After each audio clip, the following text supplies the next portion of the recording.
তোমাদের চরিত্র যদি তোমাদের কাছে এসে যায়, তোমাদের হাত থেকে দুনিয়ার রাজত্ব চলে যাবে।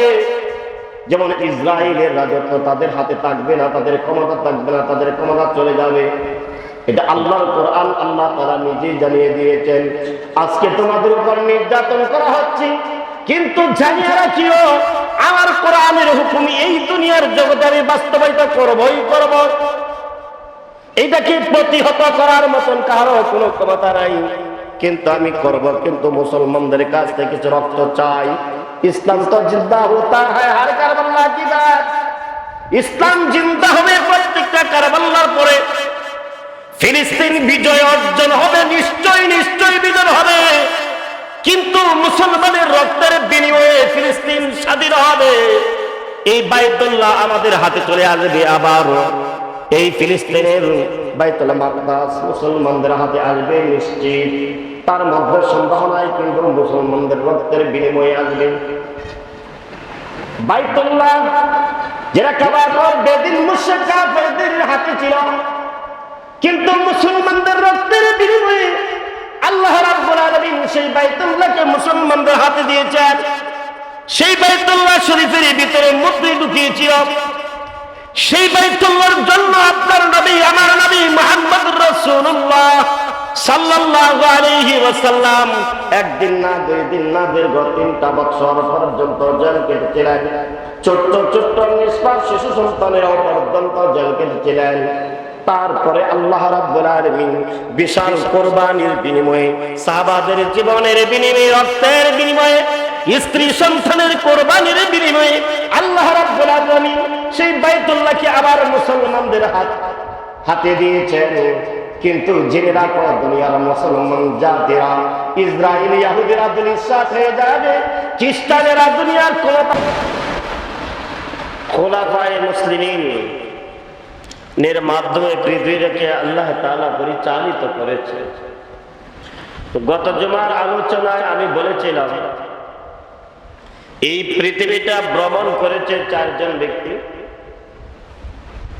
এবং পৃথিবীটা সারা পৃথিবীর রাজত্বের কর্ণধার ছিল 4 জন ব্যক্তি। 2 জন হলো মুসলমানের মধ্য থেকে, আর 2 জন হইল বেঈমানদের পক্ষ থেকে।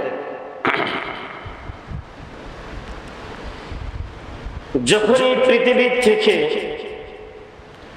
কোরআনের শাসন উঠে গেল, তখনই এই পৃথিবীতে জুলুম আর অত্যাচারের স্টিম রোলার চালু হল। কোরআনের বিধান যখন উঠে গেল, তখন মানুষের উপরে, শুধু মানুষ না, আল্লাহ তাআলার যে মাখলুকাত আছে, এই মাখলুকাতের উপরে জুলুমের স্টিম রোলার চালু হয়ে গেল। গত জুমায় আপনাদেরকে স্মরণ করেছিলাম নমরুদের শাসন ব্যবস্থা প্রসঙ্গে। নমরুদ সে খোদা দাবি করেছিল, তার খোদাইতে, তার রাজত্ব নিস্তেনাবুদ করার জন্য আল্লাহ রাব্বুল আলামিন তার প্রিয় হাবিব খলিলুল্লাহ হযরত ইব্রাহিমকে দুনিয়াতে প্রেরণ করে দেন। সূচনা লগ্ন থেকেই সেই নমরুদের রাজত্বের ক্ষমতা যেন চলে না যায়, সেই জন্য সে হত্যার রাজনীতি করতে আরম্ভ করছে। কিসের রাজনীতি? হত্যার রাজনীতি করতে আরম্ভ করছে। এটা আমার কথা না, কোরআনের কথা। হত্যার রাজনীতি, এটা হলো জুলুম। আল্লাহ রাব্বুল আলামিন তার এই পৃথিবীর মাটিতে খলিফা প্রেরণ করবেন। সৃষ্টিময় আল্লাহ তাআলা তার হাবিবকে, তার আলোচনায় গত জুমা শুনিয়েছি, পৃথিবীর জগতে তিনি প্রেরণ করেছেন, এবং তারই নেতৃত্বে নমরুদের রাজত্ব মাটির সাথে মিশে যায়, দুঃসাপ হয়ে যায়। এক পর্যায়ে যাইয়া নমরুদ সে নিস্তব্ধ হতে বাধ্য হয়েছিল। পর্যায়ক্রমে হযরতে ইব্রাহিম আলাইহিস সালাম সেই শহর থেকে তিনি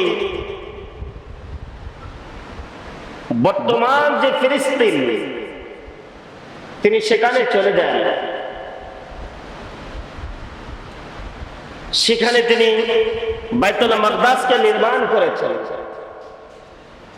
হযরত ইসহাক আলাইহিস সালাম সেই বাইতুল মাকদাসের ইমাম ছিলেন।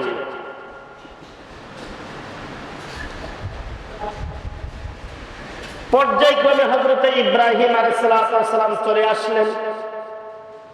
আসার পর সেই মদিনাতে মক্কাতে তিনি বসবাস করতে আরম্ভ করলেন। বাইতুল্লাহকে তিনি নির্মাণ করলেন। নমরুদের শাসন শেষ হয়ে গেল।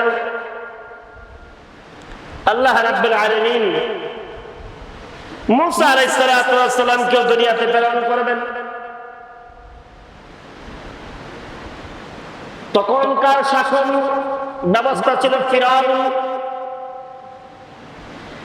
নমরুদ যে পরিমাণে তার শাসন ব্যবস্থাকে টিকিয়ে রাখার জন্য মানুষের উপর স্টিম রুলার চালু করলো, হত্যা এবং নির্যাতন নিপীড়ন চালু করলো, তারই ধারাবাহিকতায় হযরতে মুসা আলা নবিয়িনা আলাইহিস সালাম দুনিয়াতে যেন আগমন করতে না পান, নমরুদের ধারাবাহিকতায় মুসা যেন দুনিয়াতে আসতে না পারেন, সেই জন্য ফিরআউন চালু করলো শিশু হত্যা। কি হত্যা? শিশু হত্যা চালু করলো। 1000 নয়, 2000 নয়, কোন কোন ইতিহাসের ভিতরে পাওয়া যায়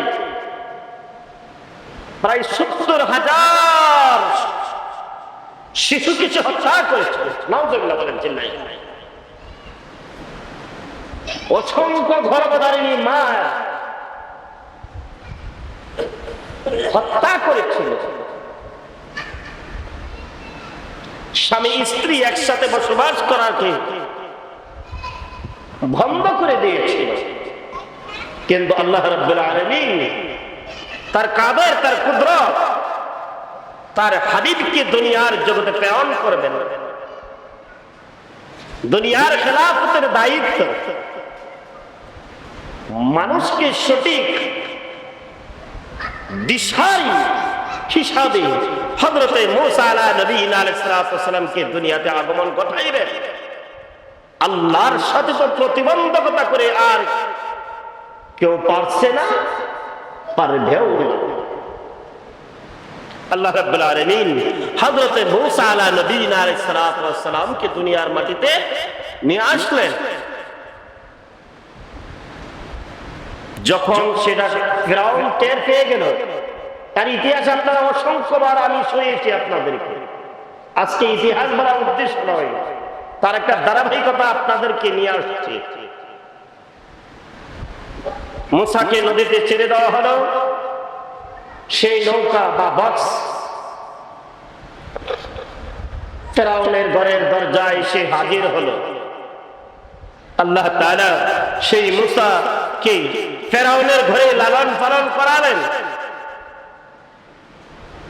ফিরআউন যখন দাওয়াতের কাজ আরম্ভ করলো, মুসা যখন দাওয়াতের কাজ আরম্ভ করলো, ফিরআউনকে দাওয়াত দিল, লা ইলাহা ইল্লাল্লাহ মুসা কালিমুল্লাহ।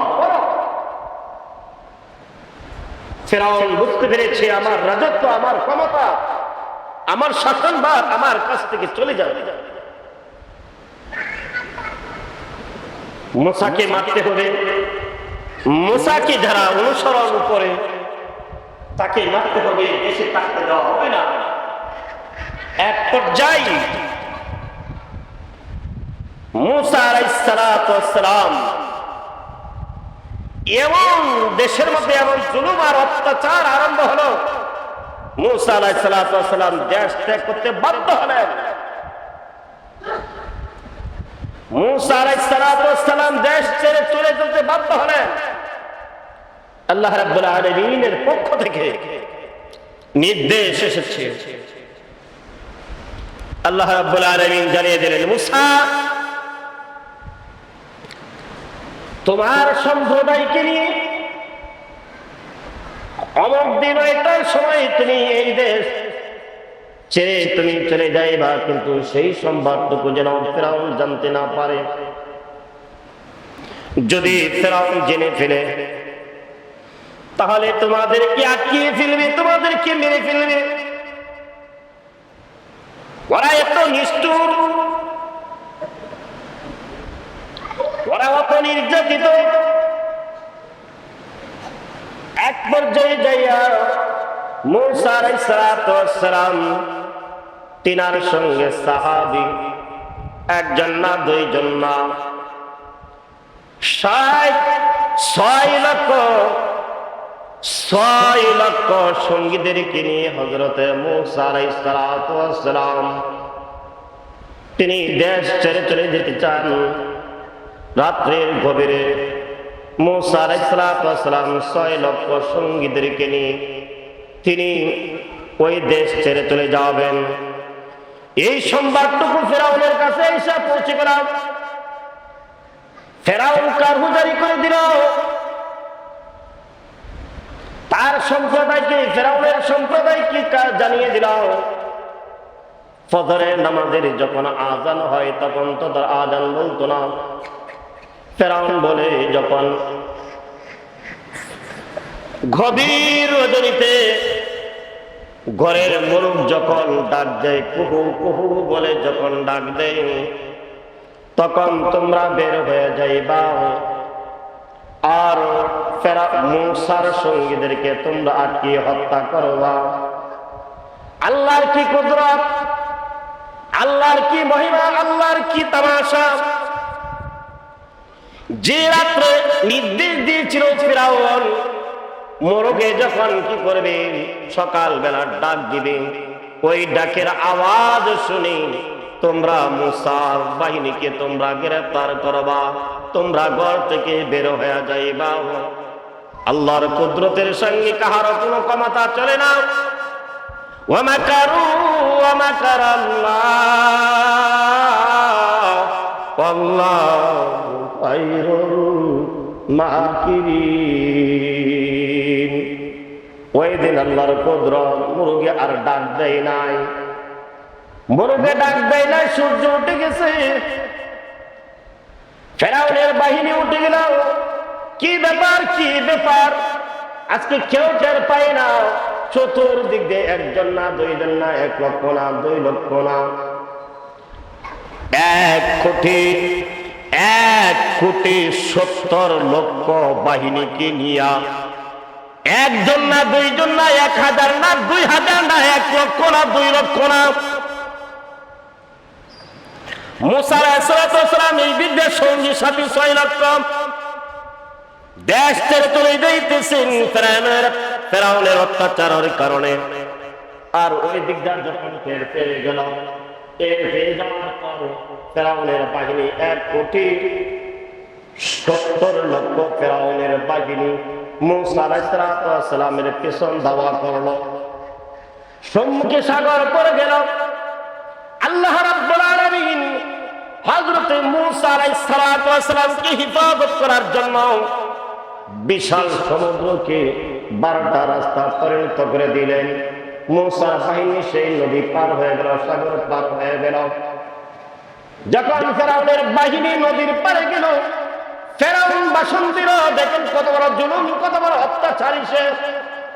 দেখো, আমি ফেরাউনকে ভয় পাইয়া নদীটার মাঝখান দিয়া 12টা রাস্তা হয়েছে। হা হা, কি আনন্দের সংবাদ! তাফসীরের কিতাবের ভিতরে আসে, ফেরাউন যে ঘোড়াটার উপরে আরোহণ করেছিল সেই ঘোড়াটা ছিল মাদি ঘোড়া। হযরত জিবরাইল আলাইহিস সালাম আগমন করলেন, সেই মাদি ঘোড়ার সম্মুখে একটা মেধা ঘোড়া নিয়ে আসলেন। জিব্রাইল আলাইহিস সালাতু ওয়াস সালাম সম্মুখ দিয়া যাইতেছেন, আর ওই ঘোড়াটা পেছনের মাদি ঘোড়াটার দিকে আকর্ষণ তৈরি করলেন, আর ফেরাউনের বাহিনী সেই রাস্তা দিয়ে অতিক্রম করে আর করতে আরম্ভ করেছে। তাফসীরের কিতাবের ভিতরে আছে পিছনে ছিলেন হযরত মিকাইল। দেখেন ধারাবাহিকতা কিরকম। মুসা আলাইহিস সালাম তার বাহিনীর সম্মুখে ছিলেন, মুসা আলাইহিস সালামের ভাই হারুন বাহিনীর শেষে ছিলেন। এমনিভাবে এই ফেরাউনের বাহিনীর আগে ছিলেন হযরতে জিব্রাইল, ফেরাউনের বাহিনীর পিছনে ছিলেন হযরতে মিকাইল।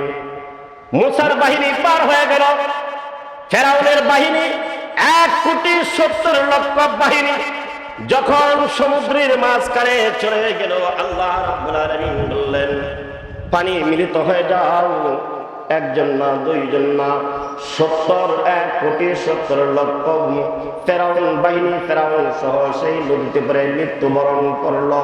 কিন্তু তাদের নির্যাতন আর নিপীড়ন শেষ হলো না। আল্লাহ রাব্বুল আলামিন দুনিয়ার মানুষকে জানিয়ে দিলেন, ও দুনিয়ার মানুষ জানো, তোমরা শোনো, তোমরা নজির গ্রহণ করো, তোমরা ইতিহাস তোমরা তোমাদের জীবনের পাথেয় হিসাবে গ্রহণ করো। এই পৃথিবীর জগতে যদি জুলুম আর অত্যাচার আরম্ভ হয়, নমরুদের বাহিনী, সেই নমরুদ সে খোদাদারি করার পরেও দুনিয়াতে থাকতে পারে নাই। ফেরাউন সে এত ক্ষমতাবান হওয়ার পরেও দুনিয়াতে থাকতে পারে নাই। এই জমিনের উপরে যারা জুলুম করবে, সাময়িকভাবে জুলুম করতে পারবে, কিন্তু এই দুনিয়াতে কারো জুলুম চিরস্থায়ী না, ক্ষণস্থায়ী। ঠিক না বেটি? আপনি আমার উপর জুলুম করতে পারবেন, অত্যাচার করতে পারবেন, জুলুম এটা চিরস্থায়ী নয়, এটা ক্ষণস্থায়ী। আপনার ক্ষমতা চিরস্থায়ী নয়, একমাত্র ক্ষমতা চিরস্থায়ী হলো আল্লাহ। আল্লাহকে যারা বিশ্বাস করেছে, আল্লাহকে যারা তার খালেক মেনেছে, আল্লাহকে যারা তারা মালিক মেনেছে, আল্লাহ রাব্বুল আলামিন এই পৃথিবীর জগতে তার এই কোরআনের আদেশ এবং নিষেধকে বাস্তবায়িত করার জন্য, এই কোরআনকে দুনিয়াতে টিকিয়ে রাখার জন্য লক্ষ কোটি মানুষ কোরআনের জন্য জান দিয়েছে। সুবহানাল্লাহ। জান দিয়েছে, দিবে, আরো দিবে, দিবে, জান দিবে, কিন্তু জুলুম বন্ধ হবে না। কিন্তু জুলুমকারীদের জন্য ইতিহাস, যারা জুলুম করে মানুষের উপরে, যারা অত্যাচার করে ক্ষমতায় টিকে থাকার জন্য, সকলের প্রত্যেকটা মানুষ কেমন যেন হয়ে গেল যে আমার ক্ষমতার মধ্যে থাকতে হবে। হত্যা চলছে, এই হত্যা তখন কখন থেকে আসছে? তৎকালীন সময় থেকে সেই জুলুমের স্টিম রুলার চালু হয়েছে। এই জন্য মুসলমানদেরকে আল্লাহ রাব্বুল আলামিন জানিয়ে দিয়েছেন, হ্যাঁ মুসলমান জাতি, তোমাদের হাত, তোমাদের মুখ, তোমাদের চোখ, তোমাদের কান, তোমাদের কড়া, তোমাদের পা, এইগুলিকে আল্লাহ তাআলার নির্দেশ মোতাবেক ছাড়া ইতিহাস আমাদেরকে কি শিক্ষা দিয়েছে? ইতিহাস আমাদেরকে কে জানিয়ে দিয়েছে? আমি নামাজ পড়ি, আমি রোজা রাখি, আমি হজ করি, আমি যাকাত দেই, আমি ইমামতি করি, আমি মুয়াজ্জিনি করি, আমি চাকরি করি, আমি সাধারণ মানুষ, আমি শিক্ষিত, আমি অশিক্ষিত, কিন্তু আমাকে কি শিখতে হবে? ন্যায় নীতি নিষ্ঠা শিখতে হবে। আমি যদি ন্যায় নীতি নিষ্ঠা যদি আমি শিখতে না পারি, জানিয়ে রাখুন, আপনি আজকে আপনি আমার উপর জুলুম করতেছেন, এই জুলুম একদিন আপনার জন্য প্রস্তুত হয়ে আছে, আপনার উপর প্রস্তুত হয়ে আছে। ইতিহাস সূরা বনী ইসরাঈল তাফসীর করে দেখবেন, সূরা বনী ইসরাঈলের ভিতরে আল্লাহ রাব্বুল আলামিন সেই পূর্বের বড় বড় জাতিদেরকে লক্ষ্য করে বলেছেন, ইসরায়েল জাতি মুসলমানদের উপর অত্যাচার, নিপীড়ন, নির্যাতন চালায়। দীর্ঘদিন যাবৎ মুসলমানদের উপর নির্যাতন চালিয়ে আসছে। আল্লাহ তাআলা জানিয়ে দিয়েছেন, হ্যাঁ দুনিয়ার মানুষ, ইহুদি জাতিরা মুসলমানদের উপর নির্যাতন করবে, খ্রিস্টান তোমাদের উপর নির্যাতন করবে। মুসলমান তোমরা ইহুদি জাতির বৈশিষ্ট্য তোমাদের ভিতরে আনিও না। মুসলমান তোমরা খ্রিস্টান জাতির বৈশিষ্ট্য তোমাদের চরিত্র যদি তোমাদের কাছে এসে যায়, তোমাদের হাত থেকে দুনিয়ার রাজত্ব চলে যাবে। যেমন ইসরায়েলের রাজত্ব তাদের হাতে থাকবে না, তাদের ক্ষমতা থাকবে না, তাদের ক্ষমতা চলে যাবে। এটা আল্লাহর কোরআন, আল্লাহ তাআলা নিজেই জানিয়ে দিয়েছেন। আজকে তোমাদের উপর নির্যাতন করা হচ্ছে, কিন্তু জানিয়ে রাখিও আমার কোরআনের হুকুম এই দুনিয়ার জগতে আমি বাস্তবায়িত করবই করব। এইটাকে প্রতিহত করার মতন কারো কোনো ক্ষমতা নাই, কিন্তু আমি করব। কিন্তু মুসলমানদের কাছ থেকে কিছু রক্ত চাই। ইসলাম তো জিন্দা হতা হ্যায় হর কারবাল্লাহ কি বাত। ইসলাম জিন্দা হবে প্রত্যেকটা কারবাল্লার পরে। ফিলিস্তিন বিজয় অর্জন হবে, নিশ্চয়ই নিশ্চয়ই বিজয় হবে, কিন্তু মুসলমানের রক্তের বিনিময়ে ফিলিস্তিন স্বাধীন হবে। এই বাইতুল্লাহ আমাদের হাতে চলে আসবে আবার। এই ফিলিস্তিনের বাইতুল মাকদাস মুসলমানদের হাতে আসবে নিশ্চিত। তার মধ্যে সন্দেহ নাই, কিন্তু মুসলমানদের রক্তের বিনিময়ে আসবে। বাইতুল্লাহ যেটা কাবার বেদিন মুশরিক কাফেরদের হাতে ছিল, কিন্তু মুসলমানদের রক্তের বিনিময়ে আল্লাহ রাব্বুল আলামিন সেই বাইতুল্লাহকে মুসলমানদের হাতে দিয়েছেন। সেই বাইতুল্লাহ শরীফের ভিতরে মুদ্রা ঢুকিয়েছিল। সেই বাইতুল্লাহর জন্য আপনার নবী, আমার নবী মুহাম্মদুর রাসূলুল্লাহ সাল্লাল্লাহু আলাইহি ওয়াসাল্লাম একদিন না, দুই দিন না, দীর্ঘ 3টা বছর পর্যন্ত জেল কেটেছিলেন। ছোট্ট ছোট্ট নিষ্পাপ শিশু সন্তানেরাও পর্যন্ত জেল কেটেছিলেন। তারপরে আল্লাহ রাব্বুল আলামিন বিশাল কোরবানির বিনিময়ে, সাহাবাদের জীবনের বিনিময়ে, রক্তের বিনিময়ে, স্ত্রী সন্তানের কোরবানির বিনিময়ে আল্লাহ রাব্বুল আলামিন সেই বাইতুল্লাহকে আবার মুসলমানদের হাতে দিয়েছেন। কিন্তু জেনে রাখো, দুনিয়ার মুসলমান জাতিরা, ইসরায়েল ইহুদিরা দুনিয়ার সাথে হয়ে যাবে, খ্রিস্টানেরা দুনিয়ার ক্ষমতা থেকে চলে যাবে। ওদের ক্ষমতা দুনিয়াতে চিরস্থায়ী নয়, মুসলমানরা ক্ষমতায় চির থাকবে। কিন্তু মুসলমান জাতি তোমরা জানিয়ে রাখিও, তোমাদের মধ্যে যদি সেই ইসরায়েল ইহুদিদের বৈশিষ্ট্য চলে আসে, তোমাদের মাঝে যদি সেই আমেরিকান 5টা গোলামদের চরিত্র যদি চলে আসে, জানিয়ে রাখো তোমরাও দুনিয়াতে বহিষ্কার হয়ে যাইবা।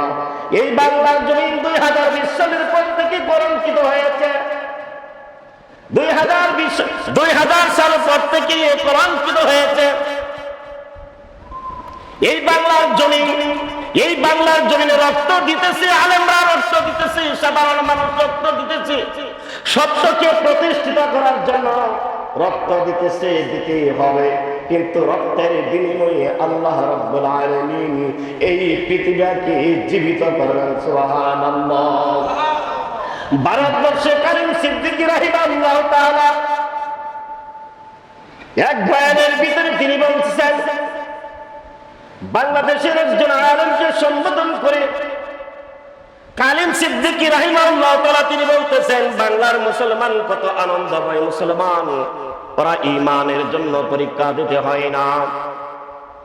বাপের সূত্রে ঈমান পেয়েছে, মায়ের সূত্রে ঈমান পেয়েছে, জন্ম সূত্রে ঈমান পেয়েছে, কিন্তু ভারতবর্ষের ভিতরে ঈমানের পরীক্ষা দিতে হয়। সেই কাশ্মীরের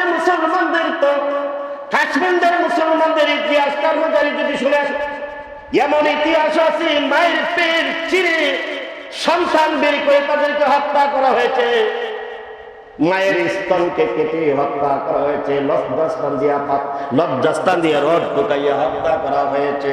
কারীম সিদ্দিকী রাহমাতুল্লাহি আলাইহি তিনি বলেন, কারীম সিদ্দিকী তিনি বলতেছেন, আমার কাছে একজন ব্যক্তি মুসলমান হইল, যে ব্যক্তিরা একেবারে কালো, দেখতে বিড়ালের মতন, আমি তার নাম রাখলাম। সে যখন মুসলমান হইল, মুসলমান হওয়ার পর আমি তার নাম রাখলাম বিলাল।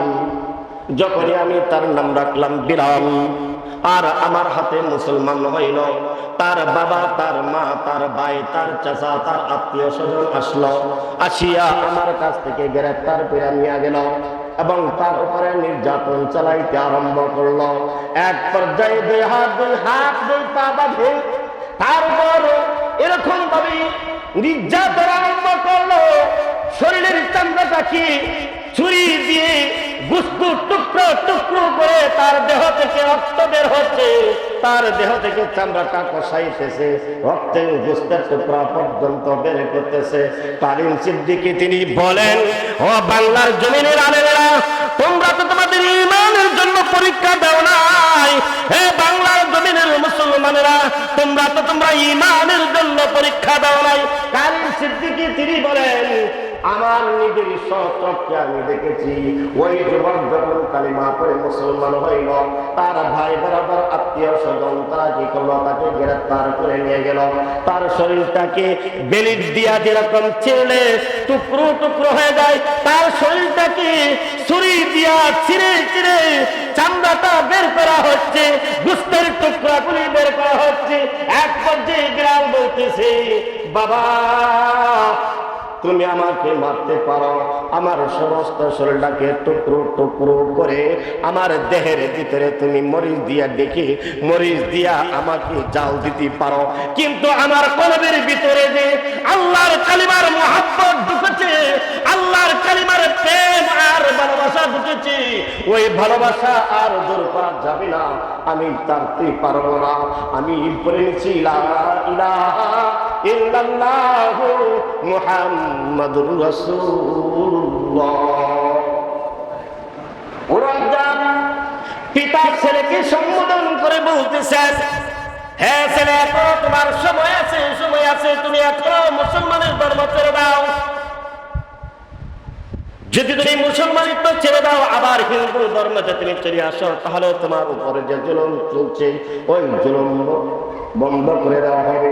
তার সম্মুখে কেরোসিন আনা হলো, তার সম্মুখে পেট্রোল আনা হলো। পেট্রোল এনে বলতেছে, সন্তান, মা তার সন্তানকে বোঝাইতেছে, বাবা তুমি মুসলমানিত্ব ছেড়ে দাও, তুমি হিন্দু ধর্মে চলে আসো।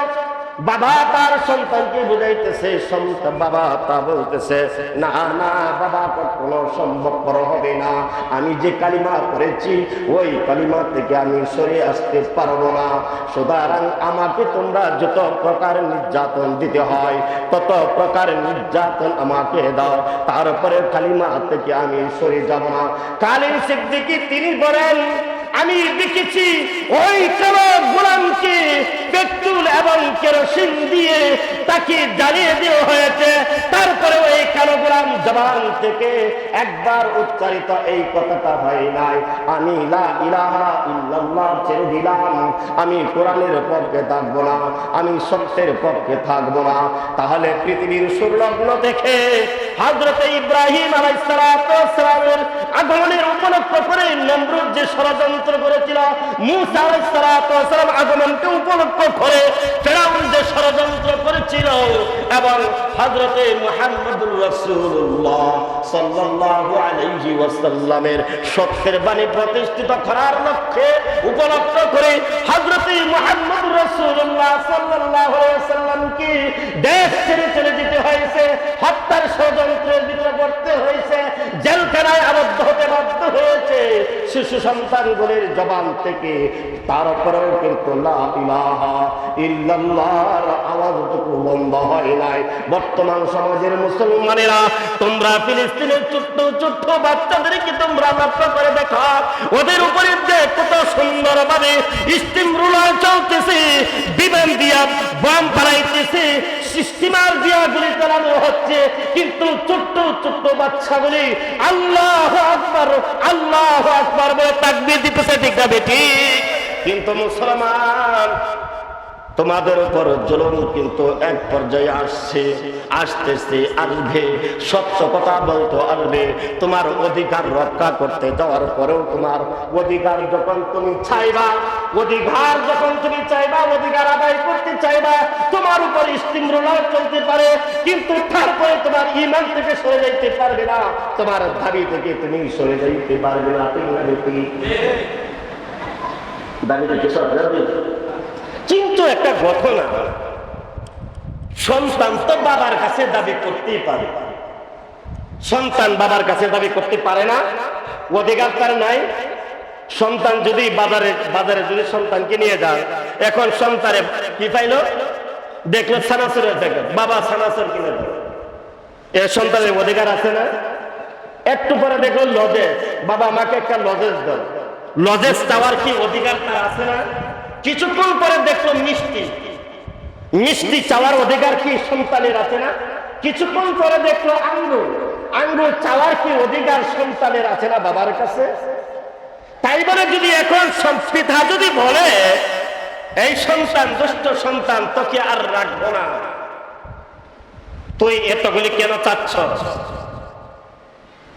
তোকে আর রাখবো না, এখন যদি বাবা চাই বাজারে নিয়ে আসছি সেই জন্য তুই এতগুলি তোর চাহিদা, সুতরাং ড্রেনের ভিতরে ফেলে তাকে হত্যা করা হয়, সেটা পিতার জন্য বৈধ হবে না পিতার জন্য সন্তানের উপর জুলুম হিসেবে পরিণত হবে? চিল্লা বলেন কোনটা হবে?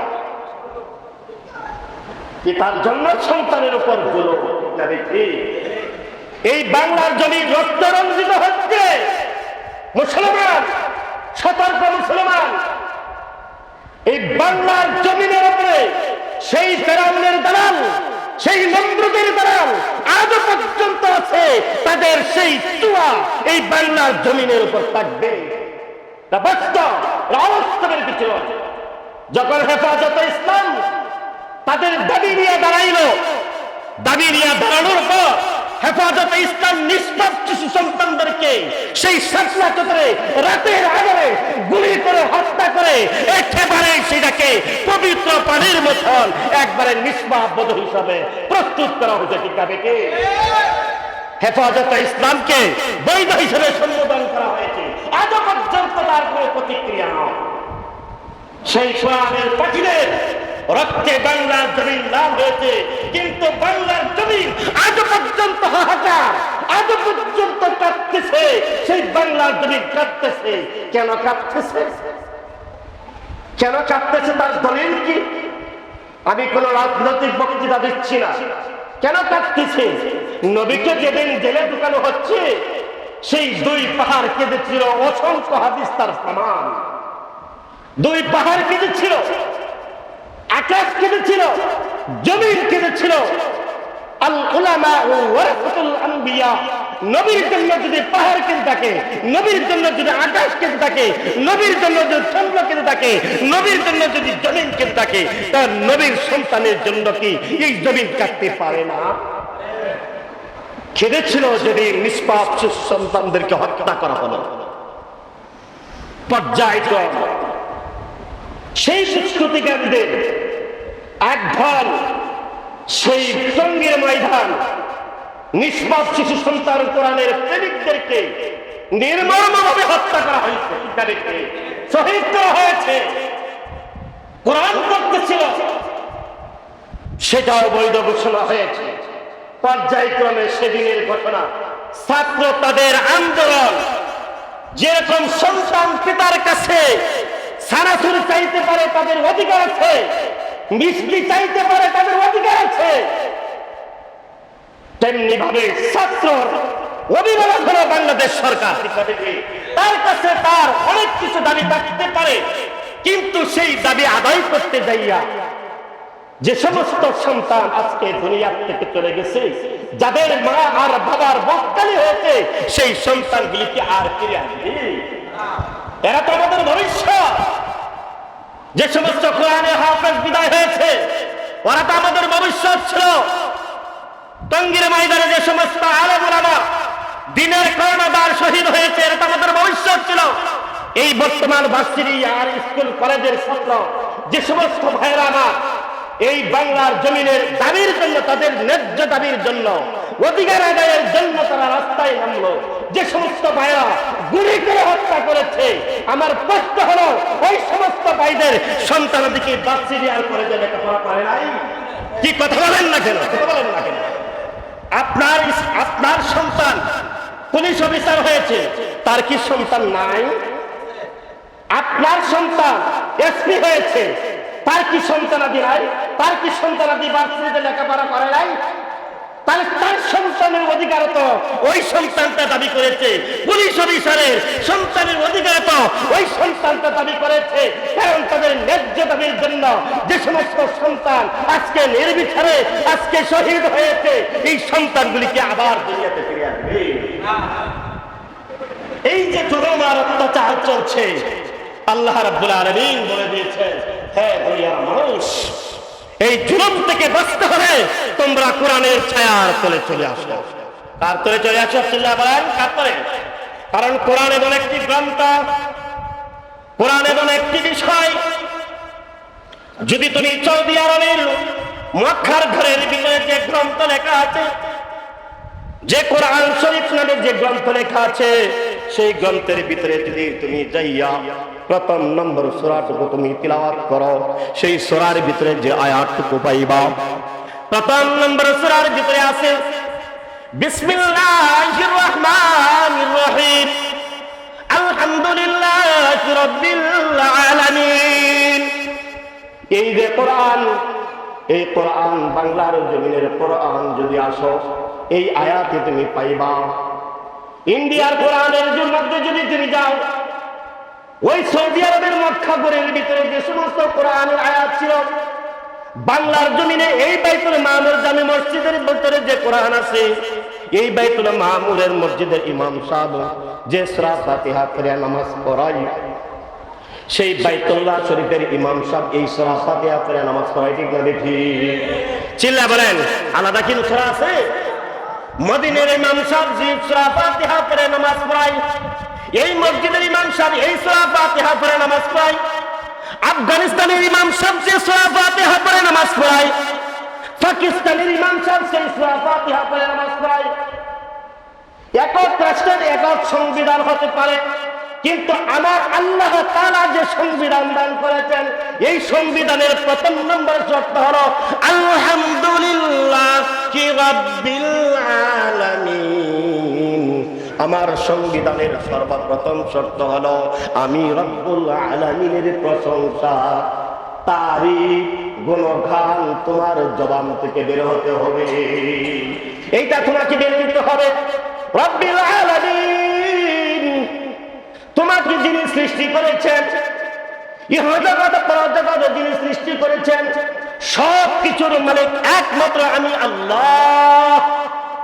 এই কোরআন, বাংলার কোরআন এই সংবিধান, আমেরিকার কোরআনে সেই সংবিধান, পাকিস্তানের কোরআনে একটি সংবিধান, ইন্ডিয়ার কোরআনে একটি সংবিধান। ঠিক না বেঠি? বাংলাদেশের সংবিধান একরকম, পাকিস্তানের সংবিধান আরেক রকম, ভারতের সংবিধান আরেক রকম, কিন্তু আমাদের মুসলমানদের সংবিধান এক। তোমরা শান্তি, জুলুম থেকে যদি বাঁচতে চাও, অত্যাচার থেকে যদি তোমরা বাঁচতে চাও, মানুষের উপর নির্যাতন আর নিপীড়ন থেকে যদি তোমরা বাঁচতে চাও, আসো তোমরা মসজিদের যে সংবিধান আছে, মাদ্রাসার যে সংবিধান আছে, কালিমার যে সংবিধান আছে, তোমার নবীর যে সংবিধান আছে, ইসলামের যে সংবিধান আছে, এই সংবিধানকে তোমরা আঁকড়ে ধরো। এর বাহিরে যদি তোমরা চলে যাও, তাহলে তোমরা কি পথভ্রষ্ট হয়ে যাবা, ধ্বংস হয়ে যাবা, নিস্তেনাবুদ হয়ে যাবা। কেমন ভাবে? কেমন ভাবে নিস্তেনাবুদ হইবা? করতে পারবা জুলুম। নমরুদ জুলুম করেছিল হযরতে ইব্রাহিম আলাইহিস, কিন্তু মা আর বাবা ছাড়া আর কেউ কান্না শুনে না। মা আর বাবা ছাড়া কেউ কান্না শুনে না। ইব্রাহিম আলাইহিস সালামের ক্ষুধা লাগে, কেউ খারাপ দিলে দেখ, না দিলে না দেখ, আল্লাহ রাব্বুল আলামিন ইব্রাহিম আলাইহিস সালামের এক আঙ্গুলের ভিতরে মধু দান করলেন, আরেক আঙ্গুলের ভিতরে শরবত দান করলেন, আরেক আঙ্গুলের ভিতরে মিষ্টি পানি আল্লাহ তাআলা দান করলেন। সুবহানাল্লাহ। আহা, কই ইব্রাহিম আলাইহিস সালামকে ফালানো হলো আগুনের ভিতরে, আগুন থেকে জান্নাতি পোশাক করে যখন বের হইল, এখন নমরুদ বুঝতে পারলো আর পারা যাচ্ছে না। ঠিক না বেঠি? বাংলার জমিনের আপামর জনতা যেদিন দেশে যাবে, সেদিন কাহার জুলুম আর অত্যাচার আর নিপীড়ন সব বন্ধ হয়ে যাবে। সেদিন আল্লাহর হুকুম, যেদিন সেদিনের জন্য অপেক্ষা করো। ঠিক না বেঠি? কখন আছে আল্লাহর জুলুম? আসতেছে পর্যায়ক্রমে, কারণ আলেমদের চোখের পানি বেতাই যায় না। কারণ তাদের কলবের ভিতরে কোরআন, তাদের চোখগুলি কোরআনের জন্য অর্থ। এই যে হাত, আপনার হাত দিয়ে সিগারেট ধরতে পারেন, আপনার হাত দিয়ে আপনি বোমা ছাড়তে পারেন, কিন্তু এই আলিমের হাত দিয়ে আল্লাহর কোরআন ধরেছে, এই আলিমের হাত দিয়ে আল্লাহর নবীর তাসবিহ করেছে, এই হাত দিয়ে আল্লাহ তাআলার তাসবিহ তাহলিল সুবহানাল্লাহ।